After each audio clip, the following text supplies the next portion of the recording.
People often say that the European great powers are inherently belligerent, a group of fanatical warmongers. That statement is true, but not entirely. Historically, these countries did indeed launch many wars of aggression, but that was in the past. Today's European great powers, by contrast, are exceptionally fond of peace. If you look at the wars of recent decades, you'll find that almost all of them were initiated by the United States. Most European powers participated only under US pressure, pinching their noses and sending small token forces to play a supporting role. And even the United States itself only dares to fight relatively small countries Vietnam, Syria, Iraq, or China back when it had just been liberated and was still seen as an agricultural country not worth serious attention. Truly major powers are ones the US does not dare to confront head-on. Today's European powers prefer to let others fight wars, while avoiding war themselves. This is completely at odds with the traditions of their ancestors, because the warlike spirit passed down through generations of Europeans was completely wiped out after World War I. When World War I first broke out, all of Europe was in a frenzy. The aristocracy greeted the coming of war with delight, and the common people were equally excited. After Russia declared war, Tsar Nicholas II appeared on the balcony of the Winter Palace in St. Petersburg to greet cheering crowds. People knelt before the Tsar, waved flags, and sang the national anthem. Russian troops were in such high spirits that they marched off to the front before mobilization was even complete, with military supplies not yet fully prepared, afraid that if they went too late, there would be no spoils left to grab. After Germany declared war, a parade of 50,000 middle-class citizens and students gathered in front of the Imperial Palace to cheer the Kaiser. In taverns, cafes, and outdoor beer gardens, patrons stood up en masse and sang patriotic songs. As trains carrying German youth departed, the soldiers even painted slogans on the carriages, such as "On to Paris." After France entered the war, President Poincaré announced the formation of a nationwide sacred union. The streets of Paris were filled with cheering young people, shouting slogans about beating the Germans, eager to wash away the humiliation of Sedan from more than 40 years earlier. Britain was even more extreme. Volunteers lined up in long queues, demanding to leave the British Isles to fight on the European continent, showing little concern that they might die on a battlefield that had nothing to do with defending their homeland. Similar scenes unfolded across many European great powers.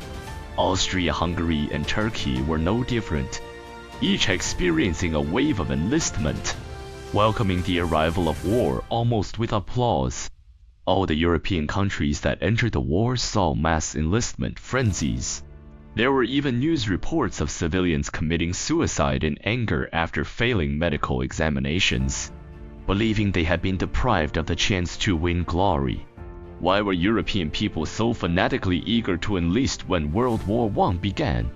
Because before the outbreak of the war in 1914, Europe had gone more than 40 years to full generations without experiencing a major war. People's impressions of war were frozen in memories from over 40 years earlier, from 40 years before World War I, and extending back 300 to 400 years. War in European eyes meant wealth and status. When the Eight-Nation Alliance invaded China, only tens of thousands of troops were deployed, and only a few hundred were killed. Yet they destroyed the elite forces of a vast Eastern Empire and occupied its capital, Beijing. Had it not been for the need to prop up a puppet regime to facilitate continued plunder, the Qing government would have ceased to exist altogether. From that point on, China became Europe's blood bank, paying tribute year after year. And all of this came at the cost of only a few hundred casualties, half of them Japanese. British casualties numbered 64, French 50, German 60, American 48, and Austro-Hungarian just 8. With so few deaths, they looted enormous wealth from a massive Eastern Empire, directly raising the standard of living at home. In that case, Was it really excessive to reward soldiers with great wealth and honor, and to provide generous pensions and privileges to the families of the fallen?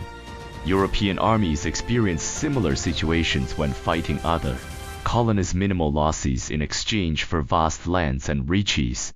Going back even further, it becomes even more absurd. During the conquest of the Inca Empire in South America, Pizarro led just 168 Spanish soldiers and defeated head-on an army of 80,000 raised by an empire of 6 million people. He captured the Inca emperor on the spot, destroyed the entire Inca dynasty, and extorted unimaginable amounts of gold and silver as ransom while losing only a handful of men. After obtaining the gold and silver, Pizarro broke his promise and executed the Inca emperor, continuing the invasion as the Spanish Empire sent reinforcements. Over 40 years, the Inca Empire was completely destroyed. 90% of its 6 million people died, leaving only 600,000 enslaved by the Spanish. Because of the conquest of the Inca Empire, Spain leapt to become the wealthiest country in Europe at the time. The amount of gold and silver shipped back shocked the entire continent, and yet Spanish battlefield casualties numbered only in the dozens. Far more soldiers died from disease and hardship than from combat. These are the wars recorded in European history textbooks, what Europeans absorb from childhood. And these accounts are not exaggerations. They are factual. European states did fight each other, but with low intensity and short duration. After 1 or 2 battles, they would negotiate peace. Winners celebrated, losers ceded some land or paid compensation. And that was it, no one fought to the bitter end. The logic was simple. The world was full of weak but wealthy colonies, more than enough to occupy. Why exhaust each other at home? A brief clash to show strength was enough. Conserving strength to expand overseas was the real priority. Otherwise, while fighting at home, others would seize all the colonies. That would be the real joke. Thus, before World War I, Europe had experienced few truly brutal wars. Even the largest, the Franco-Prussian War, lasted only a year, with relatively few casualties, mostly professional soldiers. Defeated veterans blamed poor leadership and even demanded another war. Napoleon challenged the European powers 7 times. Yet each war ended within a year and had little impact on ordinary people.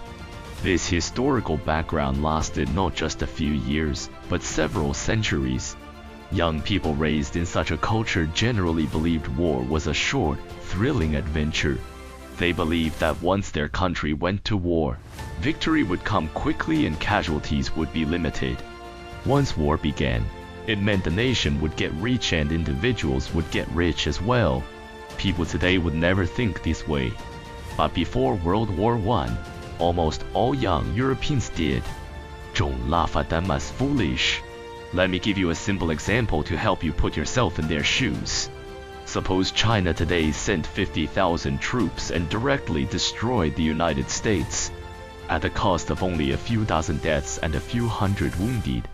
The wealth seized doubled national incomes. Those earning 5,000 a month now earn 10,000. Those earning 10,000 now earn 20,000. Wouldn't the public be deeply grateful to the soldiers, showering them with honor and wealth, and providing generous protection and compensation to the families of the fallen?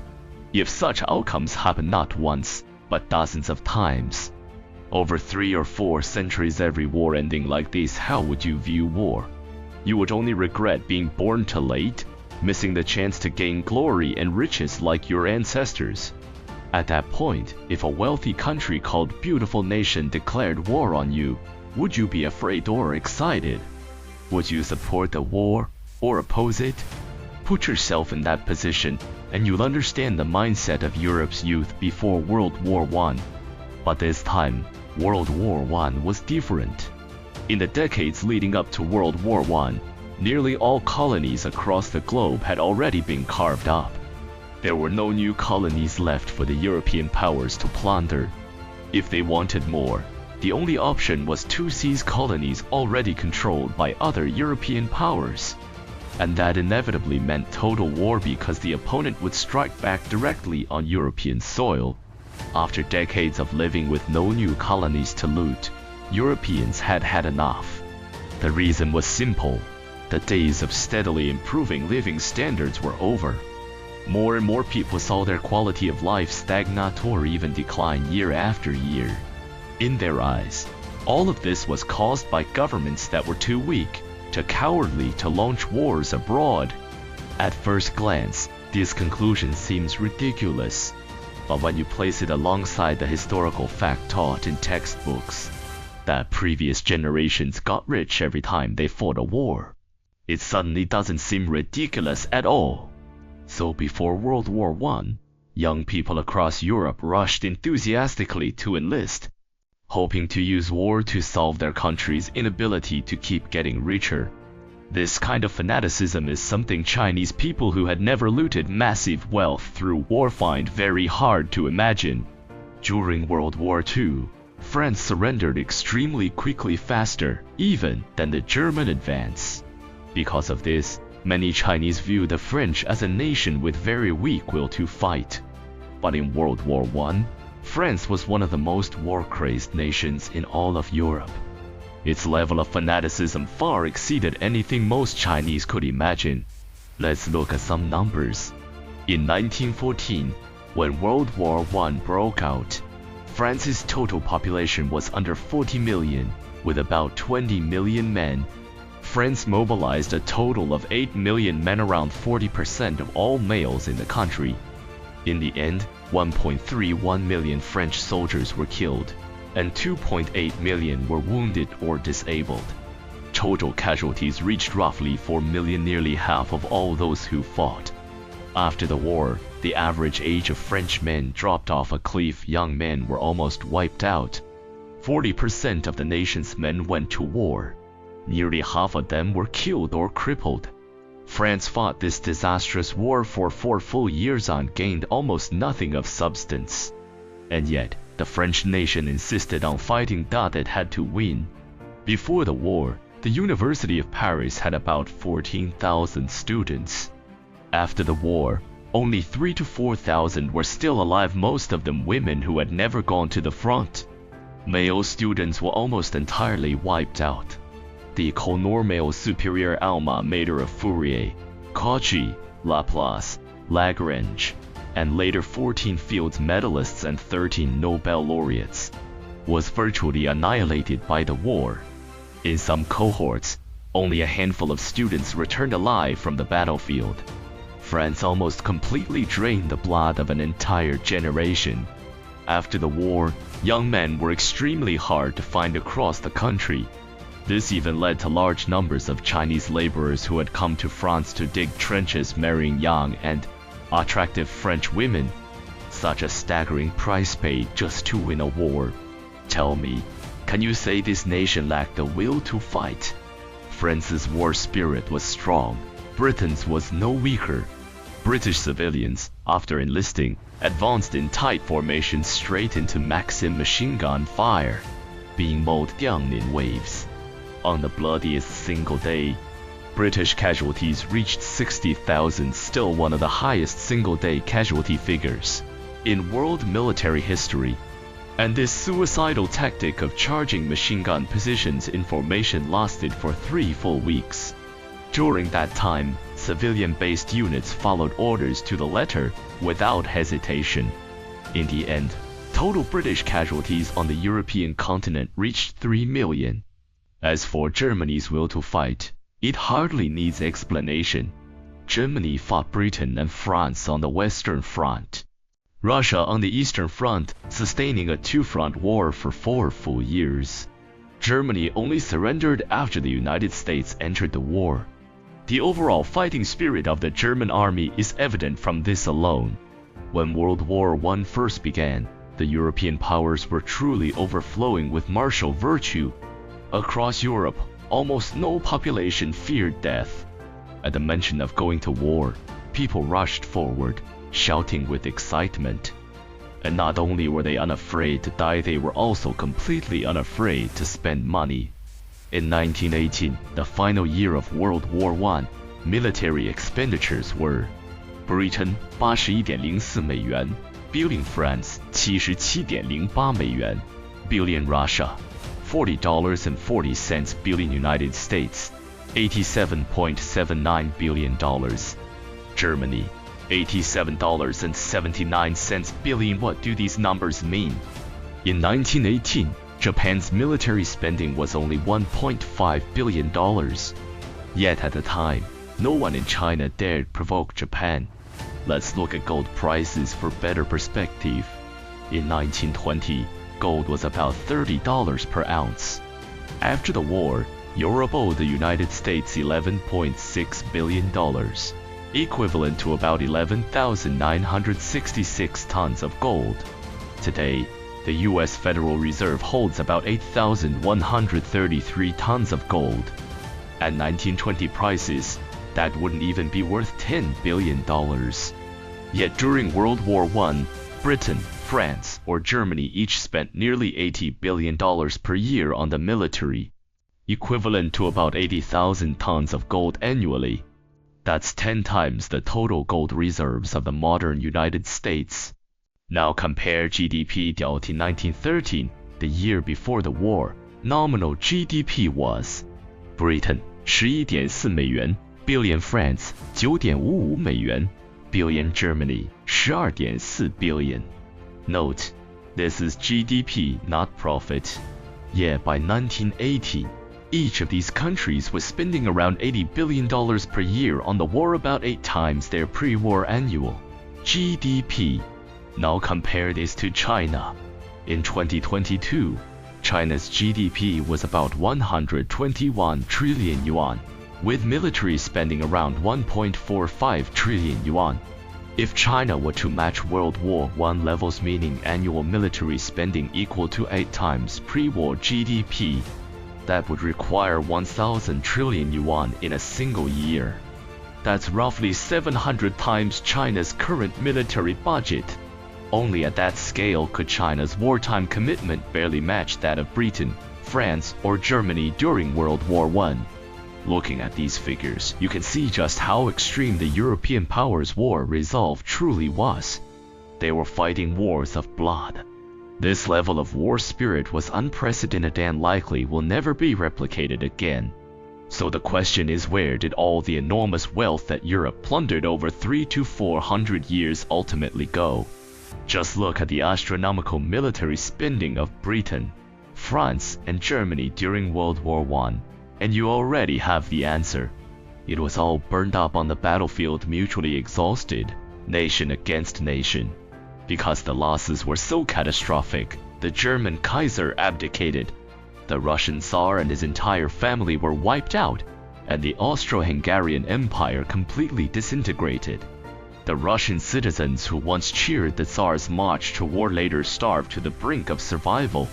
They turned around, raised red flags reading "Down with the Tsar" and "Down with the war," and launched a revolution. And even the victorious Anglo-French alliance suffered devastating losses. So what exactly was the reward for winning the war? The European great powers were industrial nations. They possessed the ability to efficiently organize their entire population and all material resources for war. As a result, their war mobilization capacity was extremely strong. In the past, when fighting agricultural states, it was enough to defeat a few tens of thousands of troops led by an emperor or a feudal lord to destroy an entire country. Agricultural states struggled to mobilize nationwide resources for war. That meant they were not only easy to defeat, but that most of their land and wealth remained intact after defeat, allowing colonial armies to loot and plunder with ease. But industrial nations are completely different. Industrial states can pour nearly all manpower and material resources into war. That makes them extremely hard to defeat, and even when you do win, what you gain is often nothing but ruins. All wealth has already been consumed by the war itself. There is very little left to loot. After the war, everything Germany had was seized as reparations. But these reparations were nowhere near enough to compensate Britain and France for their losses. An entire generation in Britain and France had nearly bled dry. National savings were wiped out. And in the end, they realized they had gained almost nothing. As a result, after World War I, British and French societies rapidly shifted toward extreme war weariness. The entire population became united in opposition to war. Let me give another role reversal example to help you understand the psychology of British and French citizens at the time.